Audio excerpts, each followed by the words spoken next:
नमस्कार मंडळी. नमस्कार भाइयों बहन. जैसे कि आपने जो इस वीडियो का टाइटल है वो शायद से देख लिया होगा, पढ़ लिया होगा कि अब ज़रूरत है सभी देश के सभी किसानों को, महाराष्ट्र हो या फिर अन्य राज्य हो, एक हो जाना चाहिए. अब जो हल चलाएगा वही देश चलाएगा, क्योंकि आज भी किसान जैसे थे उसी परिस्थिति पर है. अब ज़रूरत है इन सभी किसानों को एक होने की. अपने खुद के स्वार्थ के लिए इनको एक होना होगा. इसके पीछे कुछ तथ्य है, फैक्ट है जो हम आपको बताने वाले हैं कि अब की बार किसान सरकार, ये एक नारा है. ये किसी पक्ष का नारा नहीं है या फिर कोई एक पक्ष इसे लेकर आता है, जैसे कि बीआरएस पार्टी ने इसे लाया है. तो हमारा ये ज़रूरी नहीं कि हम उसी पार्टी को वोट दें, लेकिन हाँ, उसके बारे में हमें सोचना चाहिए. जिस पार्टी ने ये नारा लेकर आया है, जो पक्ष इस नारे को लेकर आई है, उसके बारे में हमें थोड़ा तो भी सोच विचार करना चाहिए. आज देखा जाए तो पूरे देश में 60% प्लस माइनस 5% इधर उधर हो सकते अंदर बाहर. उपजीविका का साधन क्या है? जनता किस पर अवलंबन है अपना पेट भरने के लिए, रोजी रोटी कमाने के लिए किस चीज़ पर निर्भर है? तो खेती पर निर्भर है और उससे जुड़े अन्य व्यापारों पर भी निर्भर है.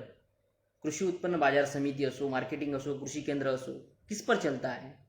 किसान उगाएगा तभी किसी को दलाली मिलेगी, किसी का व्यापार बढ़ेगा. हर चीज़ उसी पर निर्भर है, लेकिन वही आज पीछे है.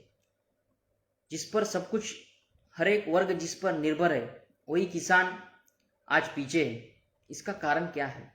इसका कारण कुछ नहीं हो सकता. इसका कारण एक ही है कि हम गलत लोगों को चुनकर देते हैं, नीचे से ऊपर तक.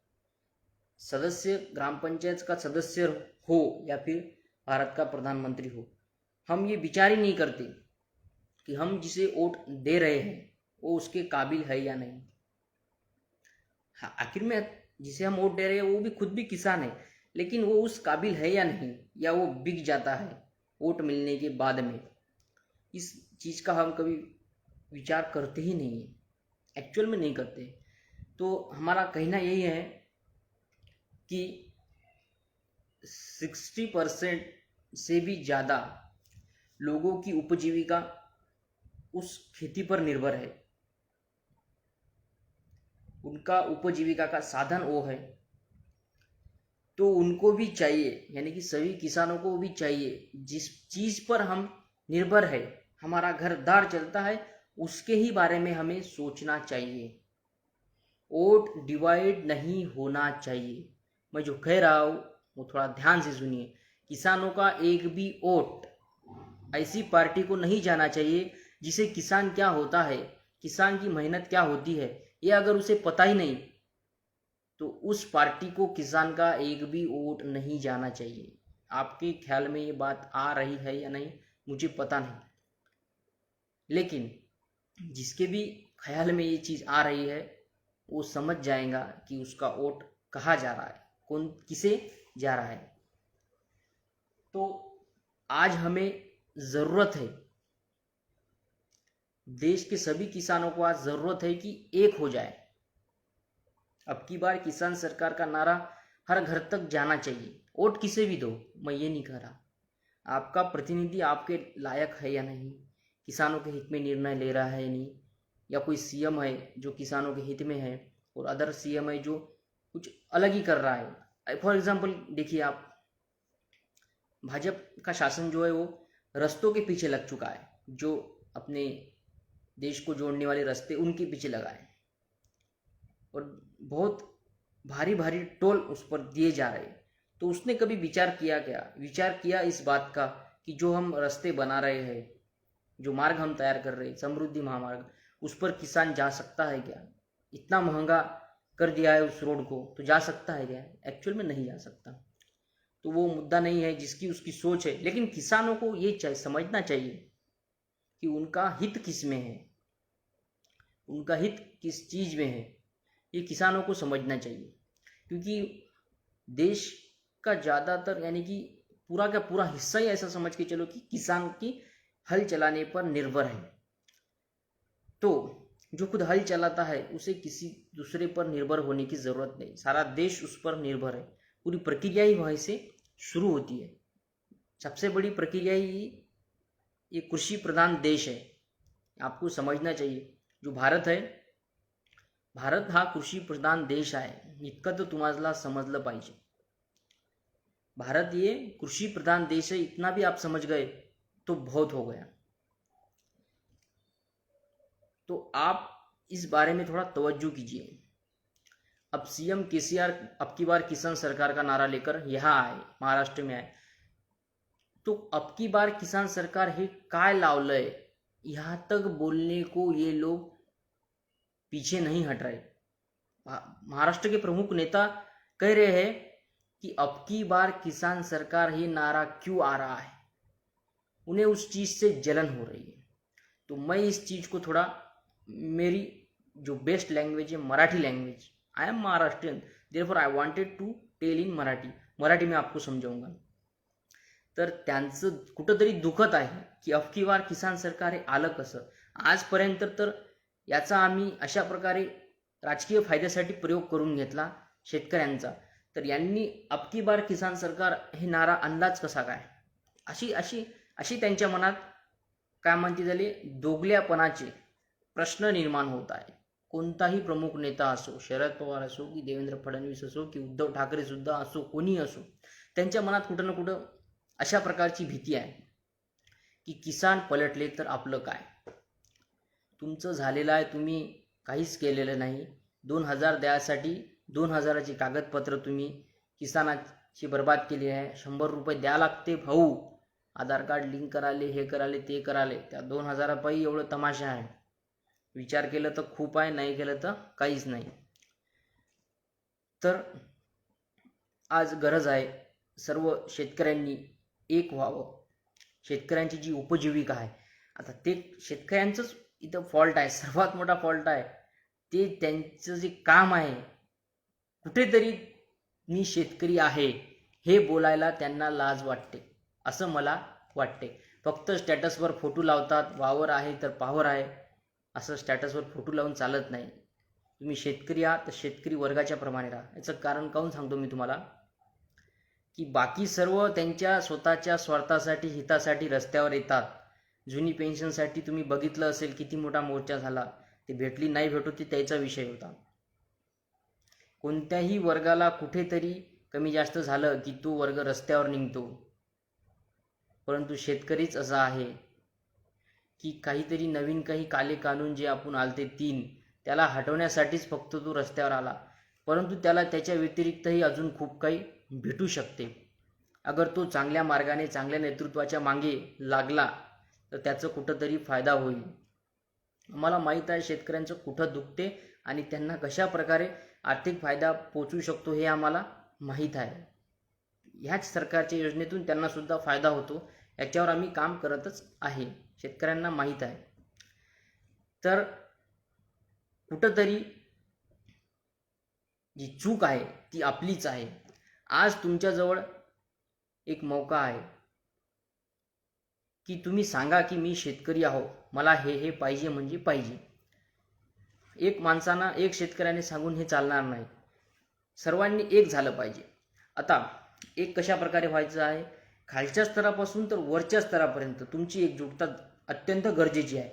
ते धर्म, जात, पात ते बाजूला करा, त्याचा काही अर्थ नाही। तुमचं जे पोट आहे, तुमची जी पिढी आहे, तुमचं जे स्वप्न आहे, मुलाबाळाला तुम्हाला काय बनवायचं, कसं बनवायचं, ते तुमच्या शेतीवर निर्भर आहे। तर ज्या गोष्टीवर आपण निर्भर आहोत त्याच गोष्टीचं युनिटी केली तर काय हरकत आहे। काय जातपात, धर्मभेद तुम्हाला, धर्म काय देणार आहे तुम्हाला। राजकारणात त्या गोष्टीला महत्त्व द्यायला नको तुम्ही। ते लोक देतात का महत्त्व? सरकारी नोकऱ्यामधले असो, इतर कोणी असो, ते युनिटी आहे त्यांची. ते लोक त्यांच्या प्रोफेशनला महत्त्व देतात म्हणून समोर जातात. परंतु आपण लोक आपल्या प्रोफेशनला महत्त्व देत नाही. कुठेतरी आपण चुकलेलो आहोत. आपण एक झालो तर काय होते? त्यांना बघतो आपण एक होताना, परंतु आपण कधी एक होत नाही, किंवा हे लोक आपल्याला एक होऊ देत नाही. स्वतःच्या राजकीय स्वार्थासाठी बरोबर वोटिंग डिवाइड करून घेतात. इथंच आपली चूक होते. जे आहे ते सत्य परिस्थिती मांडायला हरकत काय आहे? 2-2, 4-4 हजारात तुमचं काय होणार आहे? दुनियाभराचा लोड असतो. पीक विमा जेव्हा काढतो आपण, हे कर ते कर, तिचे फोटो काढ, त्या पाण्यात जाय, तिथे काटा रुततो, पायात खूप असते, त्याला पैसे लावावे लागतील. कायचा पीक विमा आहे? पीक विमा असला पाहिजे तेलंगणासारखा, योजना असल्या पाहिजे तेलंगणासारख्या. 5 लाख रुपये डायरेक्ट भेटते शेतकऱ्याचा कुठेतरी अपघाती मृत्यू झाला तर, आणि पीक विमा खात्यात येतो, आणि हमी भावाने शेतकऱ्यांचा माल खरेदी केला जातो, त्वरित पैसे येतात, असं बोलल्या जाते. मी काही ऐकलं म्हणून तुम्हाला हे सांगत आहो. तर तिथं कागदपत्रिका मला वाटते खूप कमी आहे लोचा, आणि महाराष्ट्र कागदपत्रिकेच्या लोच्यात 1 नंबरवर आहे, असं कदाचित सांगायला काही हरकत नाही. तर मुद्दा हाच आहे की तुम्हाला एक व्हायचं आहे.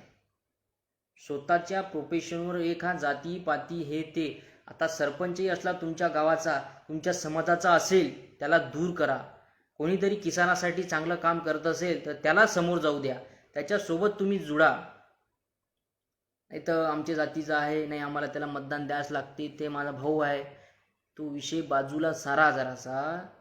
आणि तुमची जी उपजीविका आहे, ज्याच्यावर कोणीतरी बोलत आहे, त्याला वाचा फोडत आहे, तुमच्यासाठी येत आहे अबकी बार किसान सरकार हा नारा घेऊन, आणि तुम्हाला म्हणत आहे की मतदान करा, तर तुमचं कर्तव्य आहे एकट्याने नाही तर कमीत कमी एका जणाने 100 लोकांना तो शब्द सांगावा, आणि 100 लोकांना घेऊन मतदान करायला भाग पाडावं. पक्ष कोणताही असो, अबकी बार किसान सरकार हा नारा प्रत्येक पक्षाकडून आला पाहिजे. अशा प्रकारचं तुम्ही धोरण ठेवायला पाहिजे, अशा प्रकारची युनिटी तुमच्यात असली पाहिजे. तेव्हा कदाचित तुमचा काहीतरी फायदा होणार, नाही तर परिस्थिती वाईट झाल्याशिवाय राहणार नाही.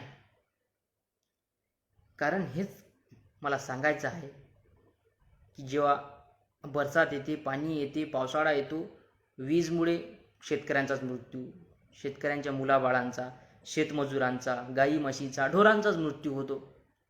उघड्यावर कोण आहे?